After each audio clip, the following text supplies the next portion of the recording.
Bonjour à tous, heureux de vous retrouver dans cette nouvelle vidéo. Aujourd'hui, j'ai envie de vous montrer le mat avec deux fous. C'est un mat un petit peu particulier quand on ne maîtrise pas la technique, on a l'impression qu'on n'y arrivera jamais, mais une fois qu'on a compris et qu'on a retenu certains patterns, on s'aperçoit qu'en fait, c'est très simple.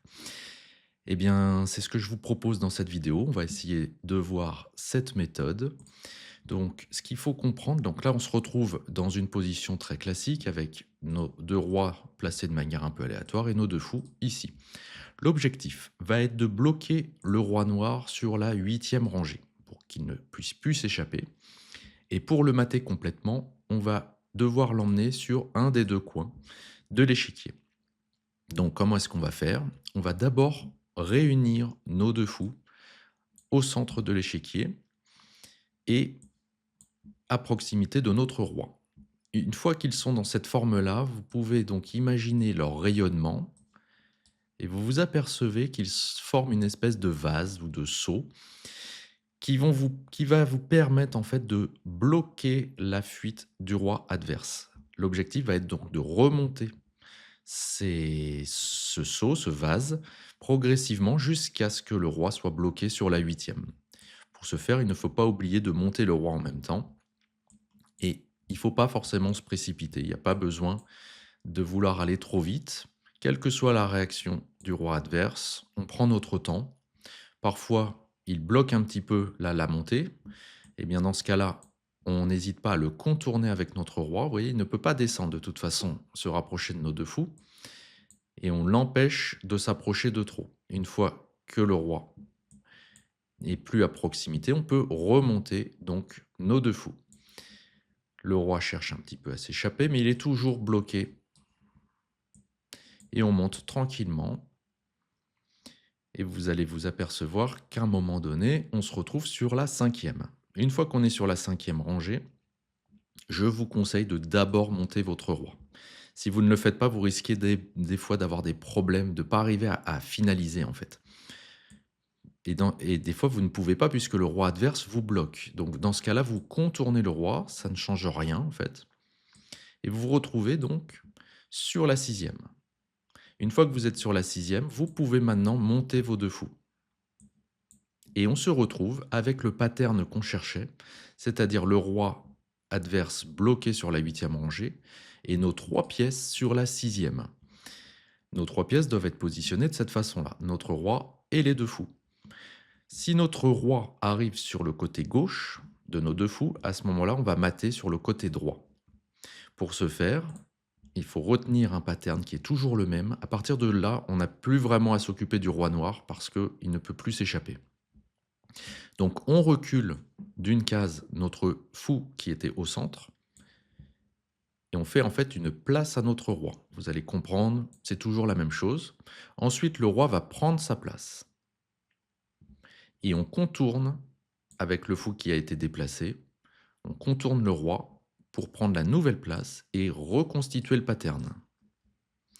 Vous allez le comprendre, on va le refaire une deuxième fois. On fait une place au roi. On prend sa place et on contourne pour reprendre la nouvelle position. Vous voyez, c'est très simple une fois que vous avez compris. Vous allez faire une place au roi, on prend sa place et on contourne. Une fois que vous avez compris, c'est même enfantin, hein. Il n'y a vraiment plus beaucoup de difficultés. Et quelle que soit la réponse des noirs, de toute façon, il ne peut strictement rien faire. Et là, on arrive vers la fin, on fait une place au roi. Et là, attention, on prend la place, mais on arrive dans l'avant-dernière colonne, la colonne G, si on est de ce côté-là. À ce moment-là, il ne faut plus contourner le roi, mais il faut chercher les échecs. Il n'y en a qu'un possible à chaque fois, donc c'est pas très compliqué, mais on cherche les échecs. Le seul échec qu'il y a dans cette position, c'est celui-ci. On fait échec. Et avec le deuxième fou, on fait échec et mat. Voilà comment on mate avec deux fous. Je vous remontre rapidement les différentes étapes. Si vous les retenez par cœur, vous verrez, vous n'aurez aucune difficulté. D'abord, on réunit nos fous pour créer le vase. Ensuite, on monte progressivement nos fous en étant patient, en faisant attention quand le roi adverse se rapproche trop de nos pièces, c'est notre roi qui va le faire fuir. Une fois que le roi est à distance, on peut monter nos pièces. Et toujours, ligne par ligne, on ne se précipite pas. On pourrait aller plus vite, hein, mais avec l'habitude, vous irez peut-être plus vite que ce que je fais, mais là, au moins, vous êtes sûr de ne pas vous tromper. Et c'est toujours le roi, notre roi, qui va monter sur la sixième rangée avant. On peut faire autrement, mais je vous conseille de le faire comme ça, c'est plus simple.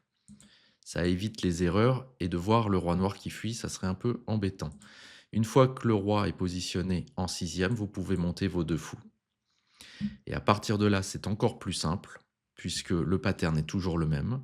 On fait une place au roi, on prend sa place et on contourne. On fait une place au roi, on prend sa place et on contourne. On fait une place au roi, on prend sa place et on contourne. Et on fait une place au roi, on prend la place et là, attention, on est en avant-dernière colonne. Donc là, maintenant, on cherche les échecs. Un premier échec et l'échec est mat. Voilà. Eh bien, écoutez, si ça vous a plu, n'hésitez pas à vous abonner et à mettre un petit pouce en l'air, ça fait plaisir. Et nous, on se retrouve dans une prochaine vidéo. Allez, bye bye.